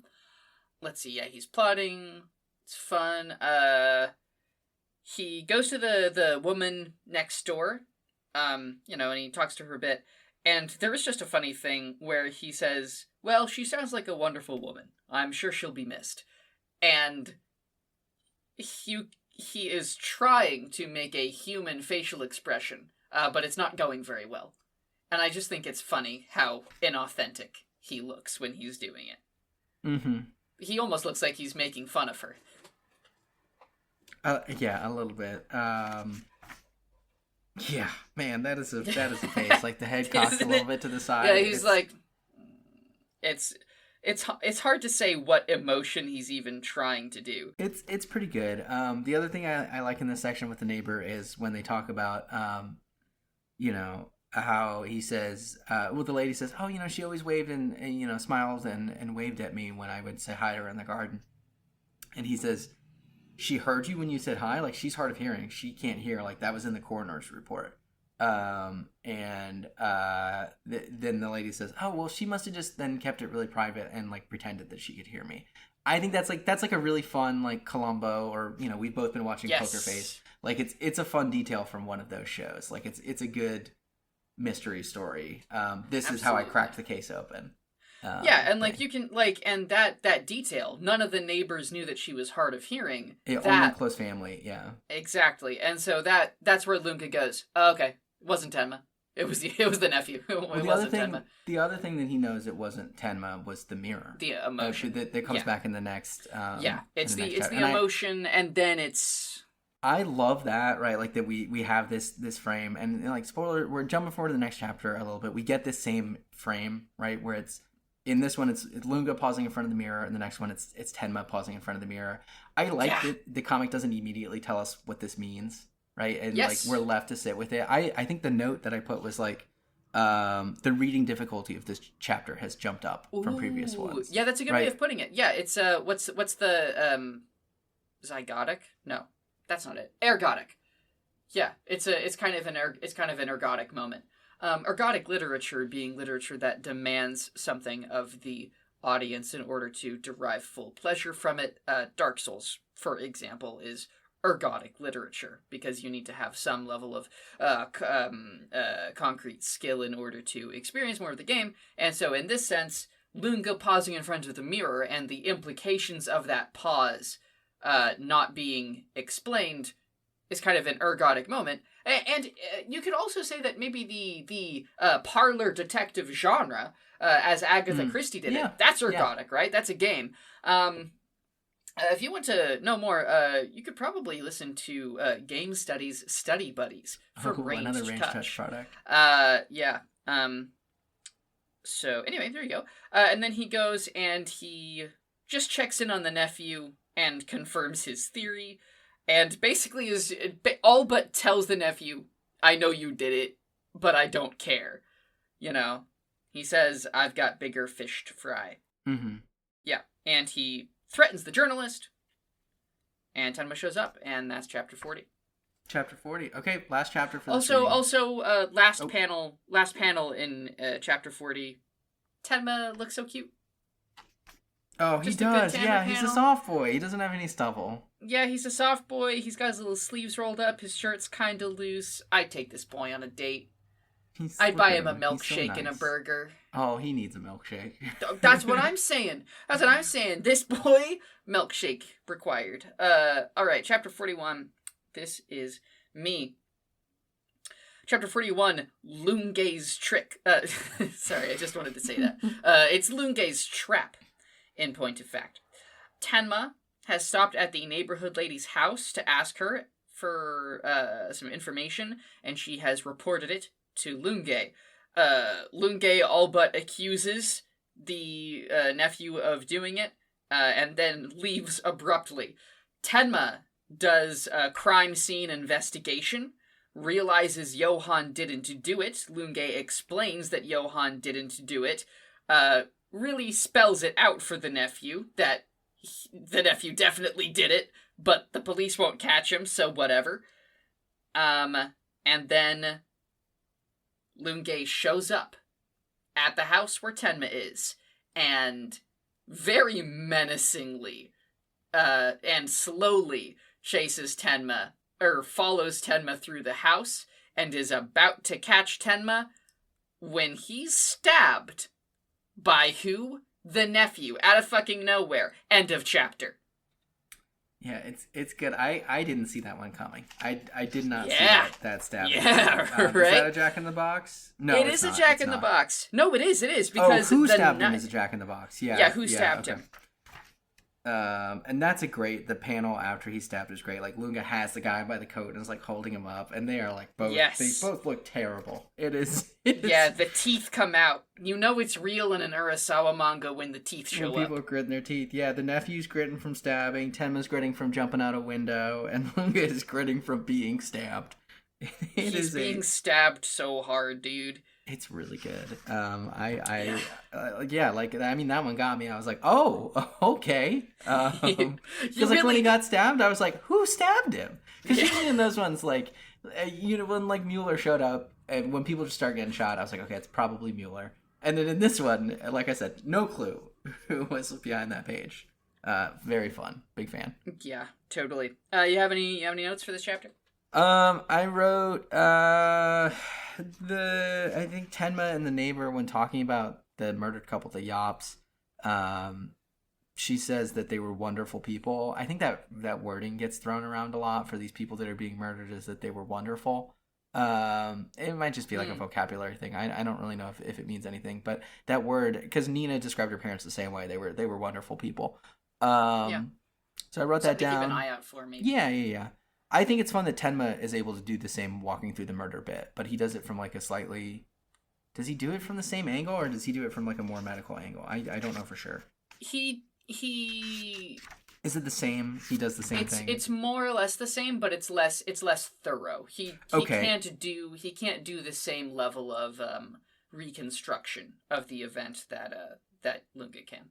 He's not as good. Yeah, he seems a little confused about it at some points. Yeah. He's like, why is this happening? He's not quite as good of a detective. There's a fun bit. So Lunga knows that Tenma is there, right? Lunga knows that Tenma's there, and the cops are like, hey, we've heard that Tenma's in town. And Lunga's like, oh good, I'm sure you'll get him. This fucking guy, he doesn't even tell the cops, he doesn't tell the other cops. He wants Tenma for himself. Well, the other thing that I like, it's related to that. I mean, he tells the nephew, like, hey, the cops aren't going to catch you because the cops here are morons. And then the next page is, like, Tenma making a goof, right? Like, he leaves a window open, and a cop car drives by. And he says, like, oh, shit, I left the window open. Like, they're going to notice that. Please just be a patrol car. Please just be a patrol car. And it drives past, right? Like, confirming what Lunga has just said. Like, the cops in this town are morons. Yeah, totally. I thought that was fun. Yeah. The specific line that Lunga gives to the nephew, you know, like, so he says, in any case, it suits my purposes to have you be innocent. And the nephew is freaking out, and Lunga goes, don't worry, the police here are completely incompetent. Which is such a fucking thing to say! Yeah. It's both really funny and... I don't know, it's this weird combination of threatening and reassuring. Because he's like, you won't face anything, but you did it. I got you. Yeah, I got you. I like that Lunga's completely in shadow when he shows up and is like walking towards Tenma. Yeah, the silhouette. That's fun. Yeah. Yeah. He's really playing the part of the horror villain in that sequence. He's just steadily chasing him down. Yeah, that's a Terminator. That's a Frankenstein. That's definitely exactly. It's pretty cool. I don't think I have any other notes for this chapter. Yeah. I mean, I called it like good cable movie stuff. Like it feels like an episode of The Fugitive, right? And we've talked about that before. I think it's good. Yeah, I think the only other note that I have is when at the end of the CSI Tenma sequence. He goes, this is clearly a copycat crime designed to look like Johan did it. And the next thing he thinks is, how long will this go on? And you can feel how weary he is. And Tenma, I hate to say it, but we're only a third of the way through this manga. It's a lot more that it goes on for, buddy. How long? It'll go on for another 5 years in real time, I think. Yeah. And then he gets stabbed. I don't think we've ended on a cliffhanger before. Normally we don't. Normally Urasawa kind of links things up, and part of this is because the volumes, both the tankobons have moved to being 9 chapters each, and the perfect editions have moved to being 18 instead of the previous 8 and 16, you may recall. Which is also why this episode is long. It's going to be a little bit longer, but like also we're still in about the range that we usually are. We are, yeah, but I think we're going to probably see some 2 hours plus in the future, since we're doing 9 chapters instead of 8, which is fine. More Urasawa boys per by week. The volume has increased. Exactly.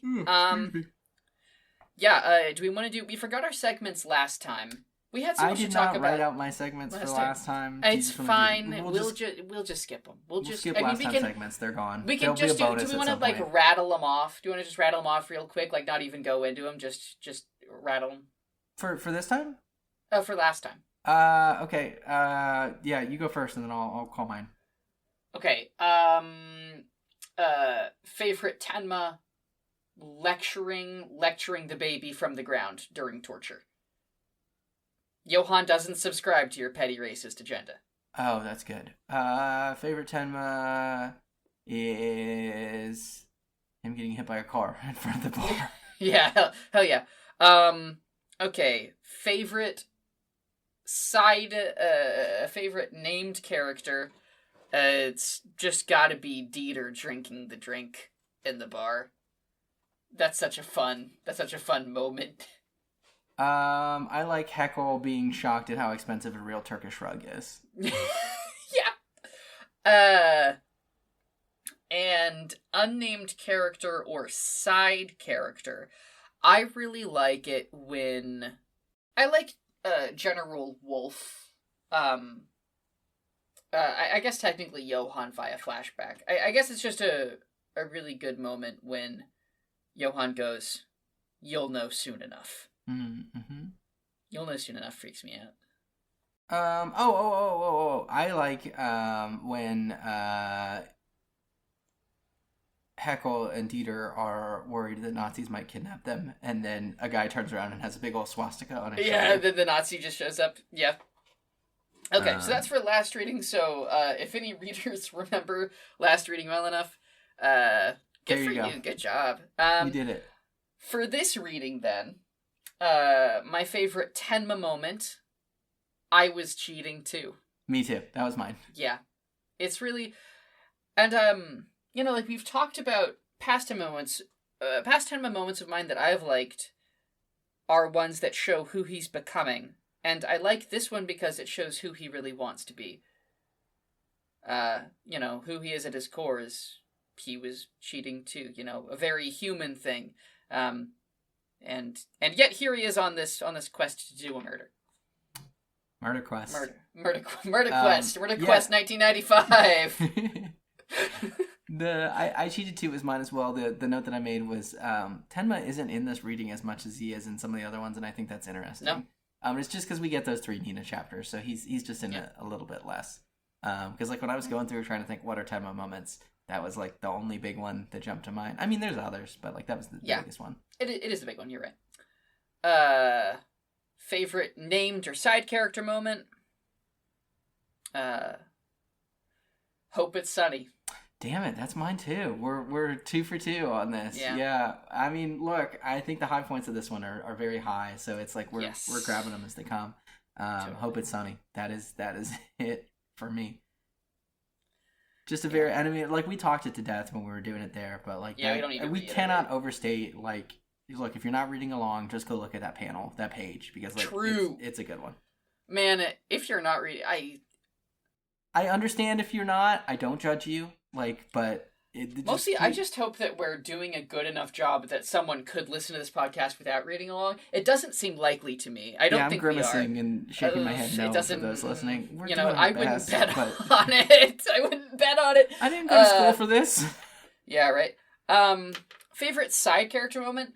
I think it's really fun that Kipper, the journalist, when he finds out that he was given bad information, he's like, well, I have to print a retraction now. This is a mess. Like I have journalistic integrity, and he won't retract it until Lunga threatens him. And it just seems like a very realistic reaction to a completely, like, it's a very human reaction to something that's a crazy thing for a person to do. The fact that Lunga did what he did is so out there. And I just like how Matt Kipper is. Yeah, I like that a lot. My side miscellaneous character was the true crime grandma that calls in on Tenma, that calls Lunga to say Tenma is here. This is a different true crime grandma. This is a different true crime grandma, but it is another true crime grandma, is what I am positing. Is she is very happy and pleasant and friendly to Tenma while they're talking, but in the panel where she is on the phone with Lunga, she's looking back at him with like suspicion and disdain, and I think that's very fun. I also noted that. Yeah, she says when she's on the phone with Lunga, she's like, I did what you said. I was very natural. I forgot about that. Yeah, that's a good line. It's a good line. If someone's saying they were very natural, they absolutely were not. Yeah. But they did their best. And I think a bonus round, I really like the serial killer. Oh, yeah, he's great. He's got a really cool fucking vibe on him. I think we see more of him, actually. I hope so. And the new segment that we've introduced is Which Profession Rocks this week. As we said at the top, this week it's psychoanalysts? Psychoanalysts, yeah. Psychoanalysts rock. Let's hear it for psychoanalysts. Yeah, you go. Awesome. Okay. Oh my gosh, chunky, beefy, and what a good time. Looking forward to next reading. Yeah, I wanted to make sure that we started doing this because I don't think we have been as on top of like telling readers what the next section's going to be, Sure. specific chapter numbers. And I'm going to go back to the notes and I think add those to like what we're covering next time. Oh my god, was that not in our notes before? I forgot to put it in there. Oh, I just kind of was like, hey, it's the first half of the first one. Yeah, no, we were. I can't believe that we're I new to missed this. that too. We're new to this. We're figuring it out as we go. Yeah. Next time we will be reading chapters 42 through 50, which closes out the third perfect 42 volume. through 51, isn't it? No, it's just no, it's 50. It is 50. Yeah. 19 because it's chapter, inclusive. 18, Math 18 with chapters. inclusive always throws me off. I hate, inclusivity. Okay, no, I don't hate, no, sorry, hold on. That's the clip. Yeah, they clipped me, oh, no, I've been clipped! Okay, Matt, who are you? Where can we find you on the internet? Hey, yeah, I'm Matt Fennell. You can find me on this podcast and on my my blog, blarple.net. That's BLARPLE.net. I also run the Twitter for this show. So I'm going to try to start more regularly posting little clips and stuff and maybe doing some engagement. Other than that, like, I don't know, I'm on Discords and things like that. If you really want to talk to me, I don't think I'm super hard to find. But yeah, that's me. Quinn, where can the people find you? The people. You can find me at 200 Proof Games. That's 200 Proof Games on Twitter, although I'm really not on there very much. You can find my TTRPG work at 200 Proof, again, 200 Proof, .itch.io. And that's it. That's it. Hey, we have a Patreon. It's at patreon.com/Urasawa God, we'll start putting Boys. shit on there soon. I swer to God, we're gonna start doing the anime in the next couple of weeks. I want to get something with the anime up. We're gonna get Maintaining Balance, where Matt fans can get their fix. Yeah. And like I mentioned, we're on Twitter. That's at Urasawa Boys. If we're available on all podcast platforms. If you like the podcast, please rate and subscribe and share it with a friend. Word of mouth is how we kind of get this around. Really. So if you like our podcast, what we really want you to do, and you won't hear this on the other stuff, but what I would really like, I want you to download it. And then if you can, like, burn it to CDs and just kind of, or like cassette tapes, and just, like, leave them around. You know what I mean? Like on the subway or, I might, like, make a cassette. That would be so cool. Yeah, Urasawa Boys on tape. Take that for your next car trip. Yeah. You know, go analog. Go analog with Quinn and Matt. Anyway, that's us. With that. Yeah, everybody, thank you so much for listening, and thanks for being a friend. Thanks for being a friend.